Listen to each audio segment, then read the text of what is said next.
뉴스는 전달로만 끝나지 않습니다. 뉴스를 본 시청자의 생각이 더해질 때 비로소 완성되는데요.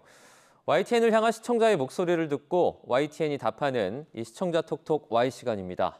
오늘은 어떤 의견이 들어왔을까요? 지금 바로 확인해 보시죠. 안녕하세요, 황지연입니다. 뉴스를 보다 생긴 궁금증, 이 시간에 속 시원하게 풀어드리겠습니다. 그럼 시청자 톡톡 Y 첫 번째 보도부터 살펴볼까요? 올 초 4천선에서 출발한 코스피를 9천선까지 밀어올린 힘은 삼성전자와 SK하이닉스 등 반도체의 주였습니다. 오는 24일엔 우리 증시가 MSCI 선진국 지수에 편입될 수 있을지 가늠할 수 있는 관찰 대상국 지정 여부가 결정됩니다. 지난달 코스피가 만선에 도달할 수 있느냐에 관심이 쏠리고 있던 상황을 전한 보도였는데요.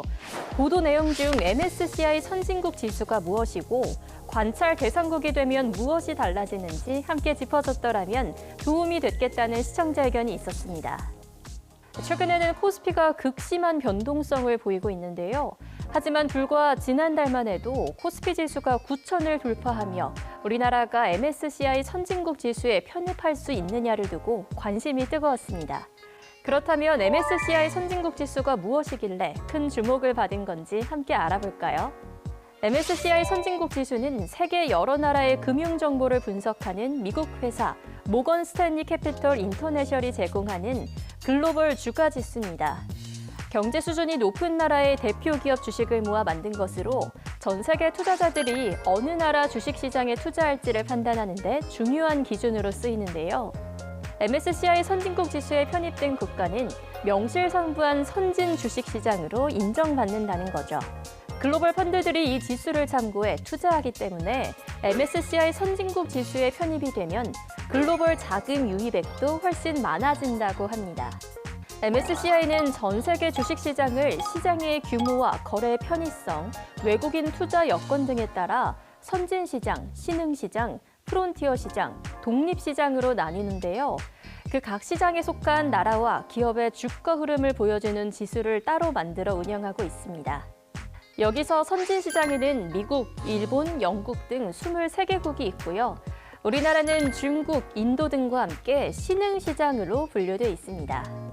MSCI 선진국 지수에 포함되기 위해서는 관찰 대상국에 일단 등재된 이후 주식시장의 규모와 거래가 얼마나 활발한지, 외국인 투자자가 주식을 쉽게 사고 팔 수 있는지 등을 종합적으로 최소 1년간 평가를 거쳐야 하는데요.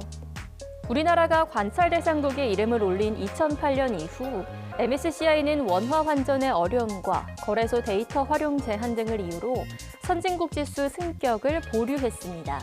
이후 우리나라는 꾸준히 선진국 지수 편입을 노려왔으나 아직 성공하지 못한 상황입니다. 이재명 정부는 MSCI 선진국 지수 편입을 적극 추진하고 있는데요. 올해 1월 외환 자본시장 종합 로드맵을 발표하며 MSCI 선진국 지수 편입을 위한 과제들을 하나씩 해결하고 있다고 합니다. 하지만 정부의 노력에도 불구하고 지난달 MSCI의 2026년 연례 시장 분류 결과에서 선진국 지수 관찰 대상국에 오르지 못했는데요.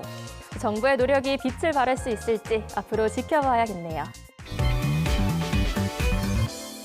다음으로 두 번째 시청자 궁금증은 무엇일지 보도 먼저 확인해 볼까요?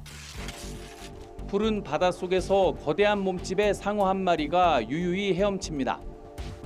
몸집과 형태 등을 고려하면 무태상어 계열로 추정되지만 정확한 종은 확인되지 않았습니다.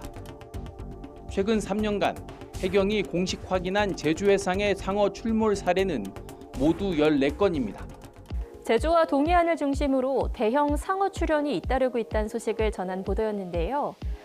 우리 바다에 출현하는 상어의 종류나 상어 출현 시 대처법 등도 알려줬다면 시청자들의 우려와 궁금증에 응답할 수 있겠다는 의견이 전해졌습니다. 영화에서만 보던 바닷속 상어 출현, 이제 현실에서도 빈번해지고 있다는데요. 국립수산과학원 동해수산연구소 자료에 따르면 대형 상어류 출현 건수가 올해 6월까지 49건이었습니다. 지난해 같은 기간 16건보다 무려 3배나 늘어난 수치인데요. 이처럼 최근 동해안의 상어 개체수가 증가한 원인으로 수온 상승이 꼽히고 있습니다. 따뜻한 바다에서 주로 사는 난류성 어종이 늘어나며 이를 먹이로 삼는 상어가 동해안으로 몰렸다고 보고 있는 겁니다. 예를 들면 상어류의 먹이원이 되는 고등어, 참다랑어 같은 물고기들이 부쩍 늘었다고 하는데요. 실제로 올해 4월에서 6월 동해안 평균 바다 표면의 수온은 16.3도로 평년보다 1.1도 높았고 지난해보다는 1.9도나 높게 나타나는데요. 올해 동해안에 출현한 49건의 상어 종류를 살펴보면 청상아리 24마리, 악상어 7마리, 청세리상어 7마리, 무태상어 5마리, 귀상어 2마리 등입니다. 특히 청상아리, 청세리상어, 무태상어 등 사람에게 위해를 가할 수 있는 대형 상어류의 출현이 증가하고 있어 각별한 해양 안전 관리가 요구되고 있습니다. 지난 2023년, 24년에는 우리가 영화로 익히 알고 있는 조스의 백상아리가 발견되기도 했는데요. 몸길이 4에서 6m의 대형 포식자로 국립수산과학원은 백상아리의 공격 위험성을 매우 높음으로 분류했습니다. 이렇게 무서운 상어를 물놀이 중 만난다면 어떻게 대처해야 할까요? 물놀이 중 상어류 감지 시 즉시 물 밖으로 이동하고 지자체 및 해양경찰 등 관계기관에 신고해야 합니다. 이런 일을 예방하기 위해서는 상어 피해 예방 수칙을 알아두고 지키는 게 중요한데요. 먼저 과거 상어가 출현했던 해역인지를 미리 알아두고 가급적 들어가지 말아야 하고요. 바다에서는 상어를 만났을 때는 소리 지르거나 첨벙거리는 등 상어를 자극하는 행동은 삼가야 합니다. 마지막으로 최후의 수단으로 상어가 공격해올 시에는 소지품으로 눈이나 주둥이를 힘껏 찌르는 방법이 있다고 합니다. 가장 좋은 건 상어를 만나지 않는 거겠죠? 그래도 혹시 모를 순간을 위해 오늘 내용 살짝 기억해 두시기 바랍니다. 오늘 마지막 주제에 대한 시청자 의견 이어서 확인해 볼까요? 프랑스 기상청은 현지 시간 21일 일요일 기온이 40도에 이르고 일부 지역에선 42도까지 오른다고 예보했습니다. 이탈리아 북부와 중부에도 올해 들어 처음으로 40도에 육박하는 무더위가 예보돼 현지 주민들과 관광객들에게 주의보가 내려졌습니다. 유럽 전역을 덮친 기록적 폭염과 그에 따른 피해 우려에 대해 전했는데요. 폭염이 사회와 환경 전반에 영향을 미치고 있음을 짚었는데 이러한 유럽의 폭염 원인을 분석했다면 보도에 깊이를 더했겠다는 시청자 의견이 있었습니다. 올해 우리나라는 선선한 6월을 보냈지만 유럽은 그 어느 때보다 뜨거운 6월을 보냈다고 합니다. 폭염으로 수많은 사망자까지 발생했는데요. 로이터 통신에 따르면 폭염이 유럽을 덮친 지난달 22일부터 28일까지 유럽 27개국에서 10,000명이 넘는 초과 사망자가 발생했습니다. 즉 평상시보다 10,000명이 넘는 사람이 사망했는데 그 원인이 폭염이었다는 거죠. 그렇다면 유럽의 폭염이 이렇게 심해진 원인은 무엇일까요? 이번 유럽 폭염의 직접적인 원인으로 유럽 기후 전문가들은 오메가 블록 현상을 지목했습니다. 대기 상층의 바람길이 그리스 문자 오메가처럼 크게 휘어지면서 가운데 있는 고기압이 움직이지 못하고 한 곳에 오래 머물게 되는 패턴을 말하는데요. 이 원리대로 따뜻하고 습한 아열대 공기를 동반한 고기압이 프랑스를 거쳐 영국 상공에 수일간 정체하게 되는 겁니다. 이렇게 뜨거운 공기를 가둔 열돔이 형성되며 연일 폭염이 이어지게 된 겁니다. 마치 거대한 압력솥 뚜껑처럼 열이 빠져나가지 못하며 서유럽 전역의 기온을 끌어올렸고 일부 지역에서는 높은 습도와 열대야까지 겹쳐 피해를 더욱 키운 겁니다.